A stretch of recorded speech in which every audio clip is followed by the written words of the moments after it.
Hello dear students, मैं Savita Sharma from new Catholic mission school और आज हम हमारी हिंदी वसंत पाठ्य पुस्तक से चैप्टर नंबर 14 ले रहे हैं जिसका शीर्षक है अकबरी लोटा। इसके चैप्टर के जो लेखक हैं वो अन्नपूर्णानंद जी हैं। देखिए, इस चैप्टर के माध्यम से लेखक ने थोड़ा हास्य रूप में कहानी को लिखा है ना, और थोड़ा अच्छा कहते हैं हमारा मूड जिससे अच्छा हो जाए, ऐसी कुछ कहानी हम आज पढ़ेंगे। इसमें बता रहे हैं कि लाला झाऊलाल जो है उनको खाने पीने की कोई कमी नहीं है, घर में बड़े ही संपन्न हैं। उनके यहाँ पर घर के नीचे कुछ दुकानें हैं जिनका 100 रुपये मासिक कुछ किराया आता है। मासिक मीन्स मंथली किराया आता है, लेकिन 250 रुपये एक साथ देखना ये उनके लिए संभव नहीं था, या उनकी आंखों को सेकने के लिए भी 250 रुपये एक साथ देखने को, आंखों को सेकने का मतलब एक साथ देखना है ना, तो देखने मात्र के लिए उनके पास 250 रुपये नहीं थे। और ऐसे में उनकी पत्नी ने अचानक से उनके सामने 250 रुपये की मांग रख दी। और जब उन्होंने कहा 250 रुपये किसको कहते हैं एक साथ, तो पत्नी ने तुरंत व्यंग्य रूप में कह दिया कि ठीक है, अगर आपसे नहीं बने तो कोई बात नहीं, मैं अपने भाई से मांग लूँगी। जैसे ही उन्होंने ये देखा तो उनका जो है आत्मसम्मान को जो है वो ठेस पहुंच रही है, और लाला झाऊलाल जो है वो कह रहे हैं भाई से मांगने की कोई ज़रूरत नहीं है, मैं तुमको दे दूँगा। ऐसे में भी जो है उनकी पत्नी फिर उन्हें व्यंग्य करती है कि मुझे इसी जन्म में चाहिए, ना कि अगले जन्म में। तो कहते हैं बड़े रौब से उन्होंने कहा कि ठीक है, अगले हफ्ते मुझसे ले लेना 250 रुपये जो है वो नेक्स्ट हफ्ते मैं तुमको दे दूंगा। तो पत्नी ने कहा ठीक है, मुझे कोई परेशानी नहीं है ना। अब कह रहे हैं लाला झाऊलाल जो थे उन्होंने कह तो दिया कि ठीक है तुम मुझे अगले सप्ताह ले लेना, लेकिन क्या देखते हैं वो 4 दिन ऐसे के ऐसे निकल गए जैसा उन्होंने पत्नी से कहा था। 4 दिन हो गए, कोई हलचल नहीं। और अब वो सोच में थे कि मैं 250 रुपये का मैंने कह तो दिया है कि अगले हफ्ते ले लेना, लेकिन मैं देऊंगा कहाँ से। सोचनीय बात बड़ी ये थी, लेकिन बात स्वयं की प्रतिष्ठा की भी थी, इसलिए कैसे भी करके 250 रुपये का इंतज़ाम करना उनके लिए आवश्यक भी था। ऐसे में उन्होंने क्या किया, 5वें दिन जब हुआ तो थोड़ा घबराने लग गए वो। अब क्या करना, तीसरे ही दिन उन्हें, आज 5वां दिन है, 6ठा दिन निकलेगा और 7वें ही दिन उन्हें अपनी पत्नी को किसी भी हालत में पैसे तो देना ही थे। तो उन्होंने घबरा करके अपने मित्र जो है बिलवासी जी से, पंडित बिलवासी जी से मिले और उनसे कहा कि यार ऐसी, अपने मित्र को उन्होंने सारी बात बताई कि ऐसी दिक्कत है और मैंने अपनी पत्नी को अगले हफ्ते 250 रुपये देने का वादा किया है, लेकिन आज 5वां दिन हो गया है और मैं जो है उसकी व्यवस्था नहीं कर पाया हूँ, तुम मेरी कैसे भी करके मदद करो। पंडित बिलवासी जी के पास भी 250 रुपये तो नहीं थे। उन्होंने कहा मेरे पास आज तो नहीं है, पर मैं कैसे भी करके कल शाम तक तुमको पैसे दे दूंगा।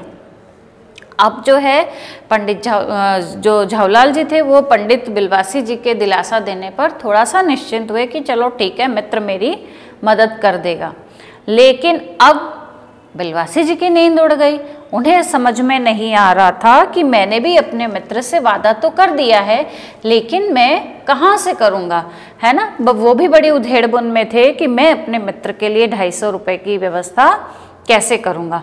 अब क्या हुआ, लाला झाऊलाल जो है अगले दिन, 6ठे दिन, कुछ प्यास लगी उन्हें और उन्होंने अपनी पत्नी से पानी का गिलास मांगा।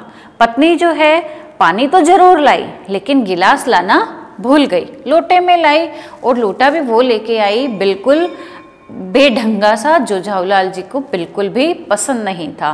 कहते हैं उसका पेट कुछ डमरू सा, गर्दन चिलम सी नजर आती थी। इसका कहने का मतलब क्या है, देखिए लेखक ने बहुत सारे मुहावरों का इसके अंदर प्रयोग किया है और उसमें भी बता रहे हैं कि बहुत ही बेढंगा सा ये लोटा था जो झाऊलाल जी को बिल्कुल पसंद नहीं था। ये बहुत ज़्यादा पुराना तो नहीं था, लेकिन उसका शेप, उसका जो बनावट थी ना वो कुछ अच्छी नहीं थी, उसके कारण झाऊलाल जी को बिल्कुल पसंद नहीं था। लेकिन फिर भी वो अपनी पत्नी का बड़ा अदब मानते थे, बड़ी इज्जत करते थे, इसलिए उन्होंने कुछ भी कहा नहीं, है ना। और मानना भी चाहिए, अदब मानना भी चाहिए, है ना, इसी को सभ्यता कहते हैं। तो कहते हैं कि लाला झाऊलाल ने अपना गुस्सा पी करके पानी पीने लगे। उसी समय वे छत के मुंडेर के पास ही खड़े थे जिन बुजुर्गों ने पानी पीने के संबंध में ये नियम बनाए थे कि खड़े खड़े पानी नहीं पीना चाहिए, सोते समय पानी ना पियो, ऐसे कुछ नियमों का ध्यान आ रहा था। और वे क्या कर रहे थे, छत के मुंडेर के पास खड़े होकर, मुंडेर जिसे हम बालकनी भी कह सकते हैं, किनारे, छत के किनारे पर खड़े होकर के पानी पी रहे थे।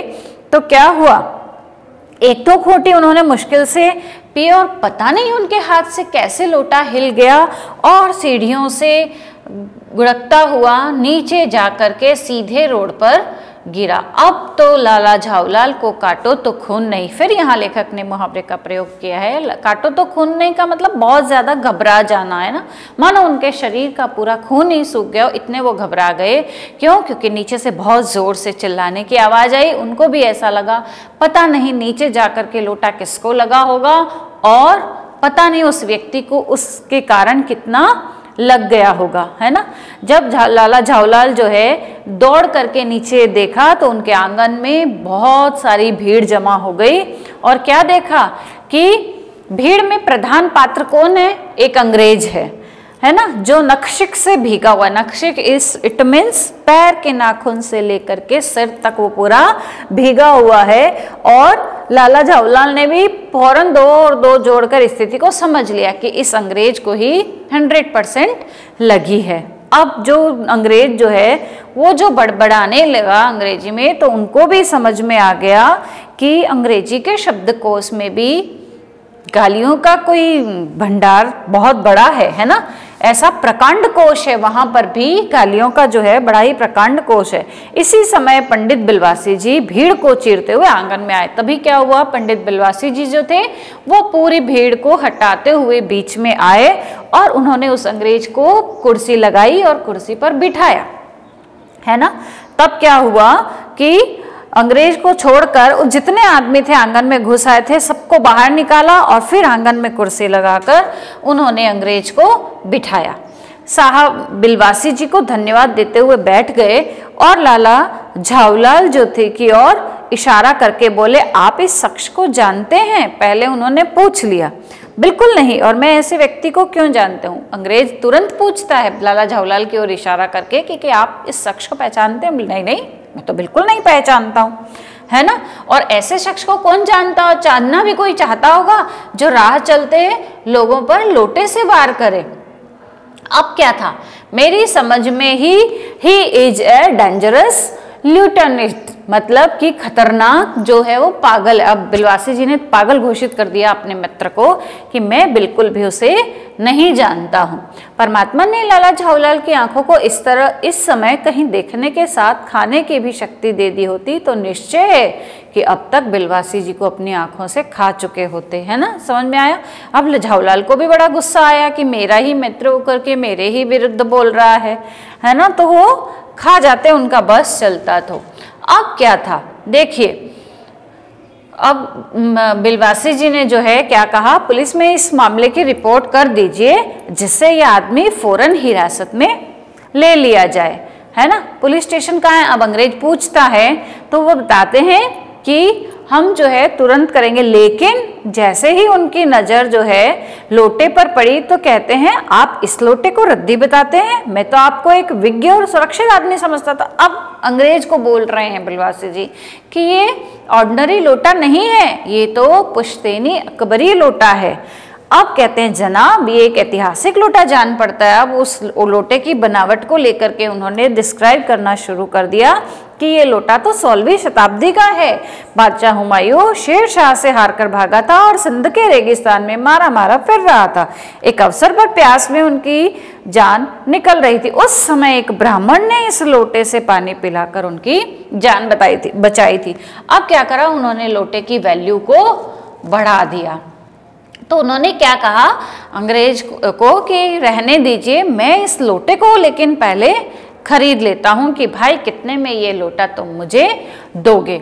अब अंग्रेज को भी क्लिक होने लगा कहीं कहीं कि ये इतना पुश्तैनी लोटा है तो मुझे लेना चाहिए। अब अंग्रेज कहता है नहीं नहीं, ये लोटा तो भला मुझे इससे लगी है तो ये लोटा तो मैं लूँगा। तो बिलवासी जी ने तुरंत कह दिया नहीं नहीं, लो भाई तुम ये 50 रुपये पकड़ो और ये लोटा मुझे दे दो। इस बात पर जो है अंग्रेज ने बहस करी, नहीं मैं इसके 100 रुपए दूंगा, तुम मुझे ये लोटा दो। मतलब पुलिस स्टेशन जाने की बात तो कहीं रह गई, उन्होंने उस अंग्रेज को पैसे के लालच में उलझा लिया। तो क्या करा, जब अंग्रेज ने 100 रुपए कहा तो क्या कहा बिलवासी जी ने, मैं 200 रुपए देता हूं। अब क्या था, तो 200 की जगह अंग्रेज ने कह दिया मैं 250 रुपए देता हूं। यह कहकर बिलवासी जी ने 250 की नोट लाला झावलाल के आगे फेंक दी। अब 250 रुपए जब बिलवासी जी ने कह दिया तो क्या करा, अब जो है अंग्रेज ने उसी लोटे के लिए कहा कि मैं इसके 500 रुपए दूंगा। यह सुनना था साहब चेहरे पर प्रसन्नता की कुंची गिर गई। उसने झपट कर लोटा ले लिया। अब मैं हंसता हुआ अपने देश लौटूंगा। अब उन्होंने बताया अंग्रेज ने कि मैं जो है हमारे यहाँ पर मेजर डगलस करके हैं, उन्हें भी पुश्तैनी चीज़ों को जो है संग्रह करने का बड़ा शौक है और वो बड़े ही इतराते हैं। अब मैं भी ये लोटा और लेकर के जाऊंगा और उनके सामने बड़ा ही इतराऊंगा, है ना। कह रहे हैं कि जब पिछले वर्ष जो है मेरे पड़ोसी जो थे वो हिंदुस्तान आए थे तो वहाँ से जहांगीरी अंडा लेके गए थे, है ना। तो कहते हैं अब मैं भी यहाँ से ये लेकर के जाऊंगा और उन्हें दिखाऊंगा कि मेरे पास भी है। क्यों, क्योंकि बिलवासी जी ने उन्हें कहा था कि इसी का प्लास्टर से बना हुआ शेप जो है वो म्यूजियम में रखा हुआ है ना। तो अब कह रहे हैं हाँ अब मेरे आगे दुन की नहीं ले सकते, मेरा अकबरी लोटा उनके जहांगीरी अंडे से भी एक पुश्त पुराना है ना, एक और पुश्त पुराना है। तो इस बात पर जो है इस रिश्ते से तो आपका लोटा उस अंडे का बाप हुआ। साहब ने लाला झावलाल को 500 रुपए देकर अपनी राह ली। अंग्रेज ने क्या करा, झावलाल को फटाफट 500 रुपए दिए और वहां से रवाना हो गए। अब क्या था, मेरे लिए 250 रुपए घर लेकर के आ गए। बिलवासी जी ने क्या करा, 250 रुपए जो है अपने मित्र को दे दिए और 250 रुपए वापस ले लिए, है ना। अब क्या कह रहे हैं, झावलाल बड़ा प्रसन्न हो गया कि मैं जो है अभी मैं आपकी पीठ ठोक कर शाबाशी दूंगा, 1 घंटा इसमें लगेगा, फिर गले लगाकर धन्यवाद दूंगा, 1 घंटा इसमें भी लग जाएगा। अच्छा पहले 500 रुपए गिनकर सहेज लीजिए। रुपया अगर अपना हो तो सहेजना एक सुखद मनमोहक कार्य है। अब क्या हुआ, काम तो हो गया, उनके मित्र का काम तो हो गया। झावलाल जी को उन्होंने 250 रुपए दे दिए जो उन्होंने अपनी पत्नी को दे दिए। उसी रात जो है बिलवासी जी अपने घर में पूरी रात जो है वो सो नहीं पाए थे, है ना। क्यों नहीं सो पाए थे, देखिए उन्होंने क्या करा, 1 बजे तक तो जगे और 1 बजे वे उठे और धीरे से अपनी सोई हुई पत्नी के गले से सोने की वह सिकड़ी निकाली। सिकड़ी मीन्स सोने की चेन, है ना, वो निकाली और उसमें एक ताली बंधी हुई थी। ताली बोले तो चाबी, है ना। तो चाबी जो बंधी हुई थी फिर उसके कमरे में जा कर के उन्होंने उस ताली से संदूक को खोला और उसमें 250 रुपए के नोट जैसे के तैसे उन्होंने जैसे निकाले थे वैसे के वैसे रख दिए। मतलब बिलवासी जी ने 250 रुपए का इंतजाम कहाँ से किया था, अपनी पत्नी की संदूक से किया था और वापस रख करके अपनी पत्नी के गले में वापस ऐसी की ऐसी वो चेन जो है वो पहना दी। और उन्होंने उसके बाद उन्होंने हंस करके अंगड़ाई ली। दूसरे दिन सुबह 8 बजे तक चैन की नींद फिर सोए। तो बताते हैं इस तरह से हास्य रूप में लेखक ने हमको कितनी अच्छी कहानी बताई और बताया कि कितनी बुद्धिमानी से पंडित बिलवासी जी ने क्या किया, 250 रुपए का इंतज़ाम कर दिया बिना किसी से उधार लिए और बिना किसी को, और एक छोटी सी चीज़ की कीमत को बढ़ा करके। हालांकि कहते हैं ये थोड़ा गलत है लेकिन कहानी के अनुसार ठीक है, कभी कभी बुद्धिमानी भी काम कर देती है और हमारे पास जो है हम अपना काम निकाल सकते हैं बुद्धिमानी से। जिस तरह से पंडित बिलवासी जी ने क्या किया था, चाबी ने अपनी पत्नी के गले से चाबी निकाली, 250 रुपये लिए, उन्हीं 250 रुपये को बैठ लगा करके और उन्होंने अपने मित्र के लिए जो है 250 रुपये का इंतज़ाम कर दिया। वो भी खुश और झावलाल का आत्मसम्मान भी जैसे का तैसे बना रहा। तो जब आप बुक में अपनी इस कहानी को पढ़ेंगे आपको और भी मज़ा आएगा। बुक को पढ़िए, रीड करिए कहानी को और अभ्यास प्रश्नों को कीजिए। नेक्स्ट वीडियो में हम फिर मिलेंगे, तब तक के लिए थैंक यू।